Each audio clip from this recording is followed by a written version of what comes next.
Hello बच्चों, कैसे हैं आप सब। मुझे आशा है कि आप सब बहुत ही अच्छे होंगे और बहुत ही खुश होंगे। आज आपको महाशिवरात्रि के उपलक्ष्य में बहुत सारी ढेर शुभकामनाएं और आप सबके ऊपर शिव जी का आशीर्वाद बना रहे। और भगवान जी को जरूर आप सब जो है बेल पत्ता जो होता है और सब जो चढ़ाया जाता है आप सब जरूर पूजा करिएगा। इसी के साथ मैं जो है आज आपको रीजनिंग का एक बहुत ही रीजनिंग नहीं, मैं आज मैथ बताऊंगा। ऐसे ही पहले मैथ में सब बता दूंगा अच्छे से, उसके बाद ही रीजनिंग बताऊंगा।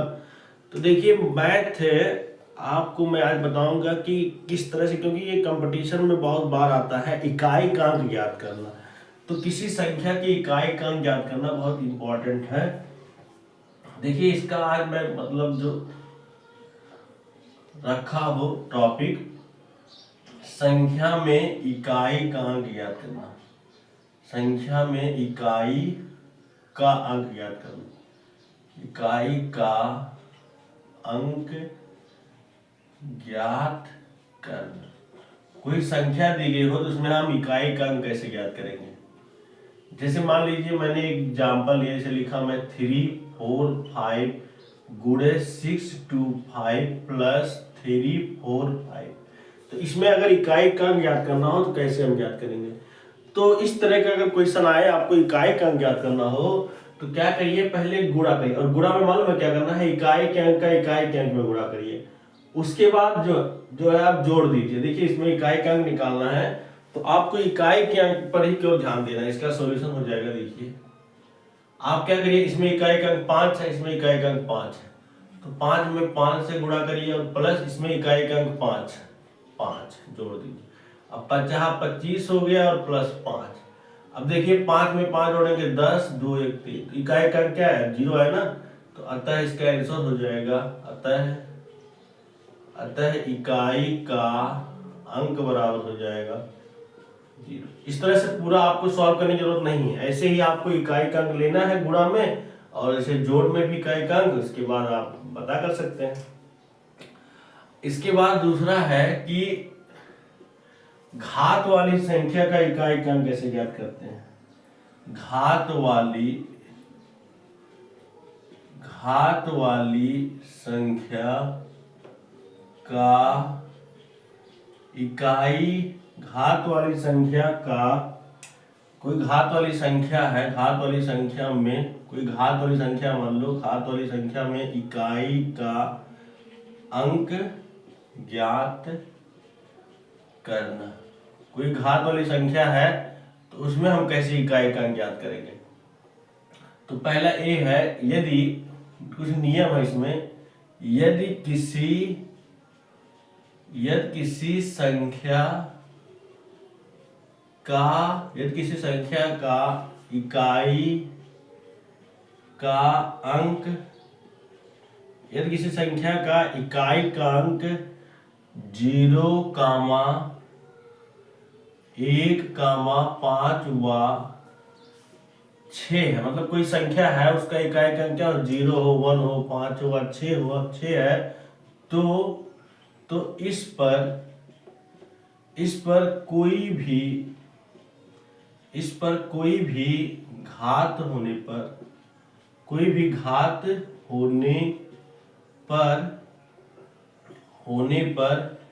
इकाई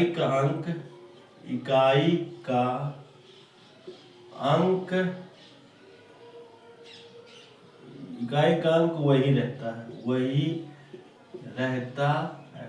जैसे देखिए, जैसे मैं एग्जांपल ले रहा हूं, मैंने बताया कि अगर कोई संख्या है, कोई भी संख्या हो, अगर उसका इकाई का अंक 0, 1, 5 व 6 हो, तो इस पर कोई भी मतलब कोई भी घात हो ना, तो उसका इकाई का अंक वही रहता है। जैसे मान लीजिए कोई संख्या मैं ले रहा हूँ, जैसे 4, 5, 6, इस पे घात आप कितना भी कुछ भी रख दीजिए, 24 रख दे रहे हैं, तो इसको मतलब सॉल्व करना बहुत कठिन है ना। 456 का 24 पर घात है, तो इसको हल करना बहुत कठिन काम है। इसलिए ट्रिक बताया गया है कि अगर किसी भी संख्या का इकाई का, ये संख्या है, इसका इकाई का अंक 6 है, तो इस पर घात कुछ भी हो तो इसका जो मतलब पूरे का इकाई का अंक जो होगा, इसको जो हल करेंगे तो वही संख्या हो जाता है, 6 ही हो जाएगा इकाई का।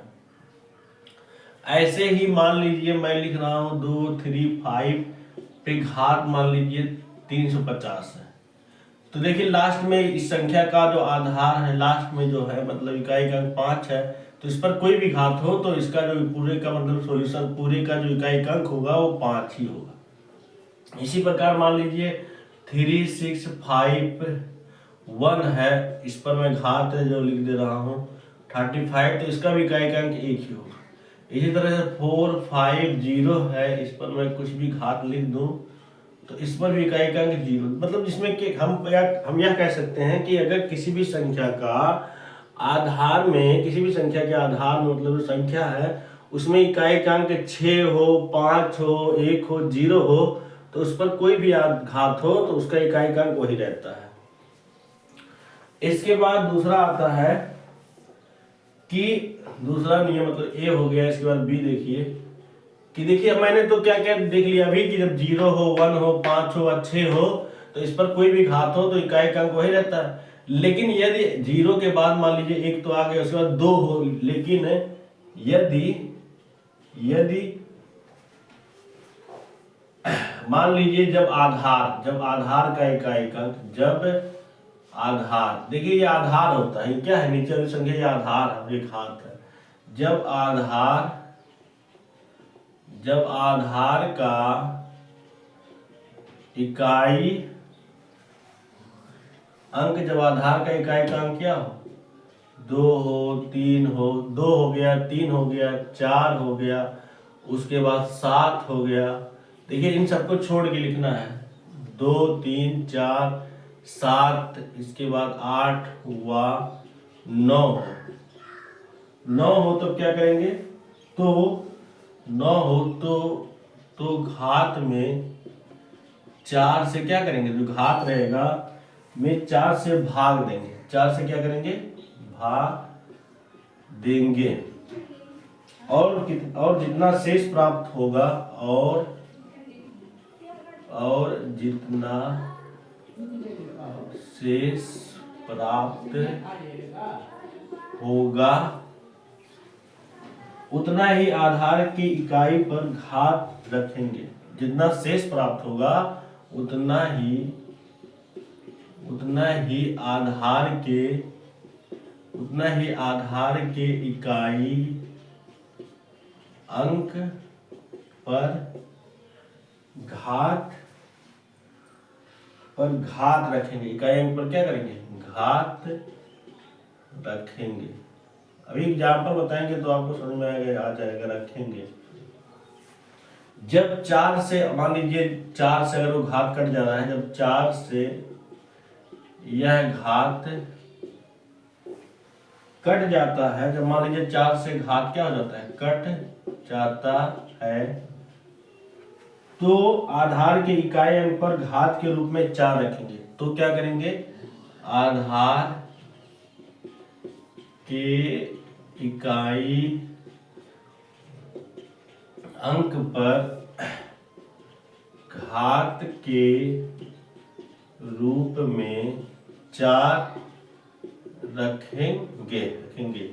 जैसे मैं एग्जांपल ले रहा हूँ, एक मान लीजिए लिखा है 4 5 6 7, इस पे घात मान लीजिए जो है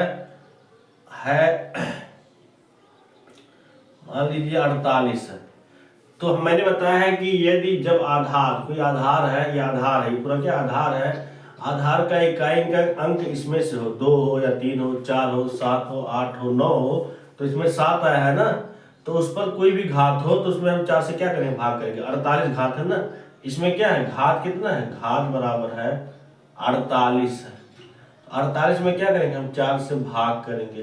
तो देखिए 4 एकम 4 हुआ, 4 दूनी 8 हुआ, 12 है कि नहीं है। अब इस 12 को जो है हमें फिर 12 को जो है भाग करेंगे 7 पे, मतलब देखिए 12 आया है ना, अब 7 पे घाते 12 लिखेंगे, लेकिन अभी भी लंबा है, फिर 4 से हम क्या करेंगे, भाग करेंगे, तो 4 3 12, 3 आया ना। अब हम 3 को क्या करेंगे, इसका जो इकाई का अंक है, इकाई का अंक 7 है, इस 7 को क्या करेंगे, इकाई के अंक पर रखेंगे। तो 7 और 49 में जो है हम 7 से गुणा करेंगे। 9 7 63 हुआ 86, 7 चौक 28, 2 30 और 4 34, 343 आए ना। तो 343 में जो इकाई का अंक है वही इसका आंसर हो जाएगा। तो 3 आए इकाई का अंक ना, इसलिए हम कह सकते हैं कि इसका पूरे का जो इकाई का अंक होगा वह 3 होगा। ऐसे सब करना है, ऐसे क्या करना है, सब करना है। लेकिन इसमें ध्यान देने की बात यह है, थोड़ा सा इसमें मिस्टेक हो गया है। आपको इसमें ये करना है, देखिए मैं जो लास्ट वाला बताया हूँ कि यदि जो है घात जो है घात 48 है, अगर यह घात जो है 48 मतलब 4 से अगर डिविजिबल है, 4 से विभाज्य है, 12 आ गया ना, तो हम क्या करेंगे, जब 4 से विभाज्य है तो 0 शेषफल आएगा कि नहीं आएगा। तो 0 शेषफल आएगा तो हम इस कंडीशन में क्या करेंगे, 7 पे घाते 4 लिख देंगे। जो इकाई का अंक है संख्या में, आधार का जो इकाई का अंक है उस पे घात क्या लिखेंगे, 4 लिखेंगे। अब 4 लिखेंगे तो इसके बाद हम गुणा करेंगे। तो इस तरह से 7 7 49 हुआ, 49 में 49 से गुणा करेंगे तो 9 9 81 हुआ। तो इसलिए 81 हुआ तो इकाई का अंक क्या हो जाएगा, 1 हो जाएगा लास्ट में। तो 81 में लास्ट में 1 के तो है, तो इकाई का अंक 1 हो जाएगा। तो अतः हम लिख सकते हैं कि 4 5 6 7 पे घाते 48 का इकाई का अंक बराबर 1। इसी तरह से मैं मिटा कर बता रहा हूं आगे इधर का।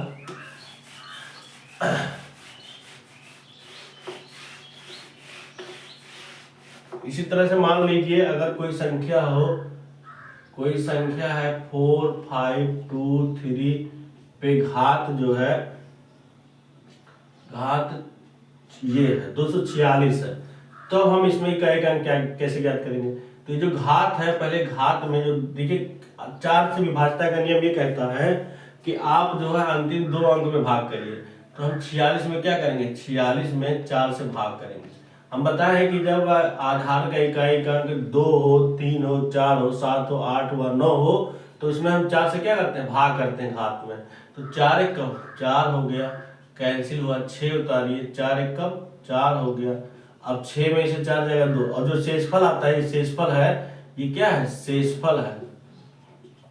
इसी शेषफल को हम जो है इस संख्या के आधार का जो आधार जो होता है, इसका जो इकाई का अंक है उसी पर घात चढ़ाते हैं। तो 3 पे घात 2 रखेंगे, 3 पे घात 2 रखेंगे, 3 का 9। तो इसलिए इकाई का अंक क्या हो जाएगा, इकाई का अंक जो हो जाएगा ये पूरे संख्या का वह 9 हो जाएगा। तो ऐसे ही आप जो है सब क्वेश्चन कर सकते हैं। तो बस मैं आज इतना ही रखूंगा, और बहुत बहुत धन्यवाद आप सबको देखने के लिए, बहुत बहुत धन्यवाद। Thank you so much.